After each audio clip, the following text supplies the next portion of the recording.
particular integrals 1 by d minus a into d minus b operating on e power ax plus another one 1 by d minus a into d minus b operating on e power bx. So if you observe, what is the coefficient of x here? A. Here also we are having a as a root. So d minus a is one factor and the rest of it we are going to call that as function of phi. Because there are two functions, I am going to call them as phi 1 of d operating on e power ax plus once again here what is the coefficient of x here? B.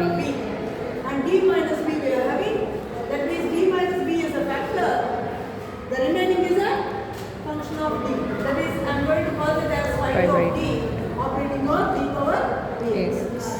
So what is phi 1 of d here? Phi 1 of d is nothing but d minus b and here phi 2 of d is nothing but B minus phi 2 of d equal nothing but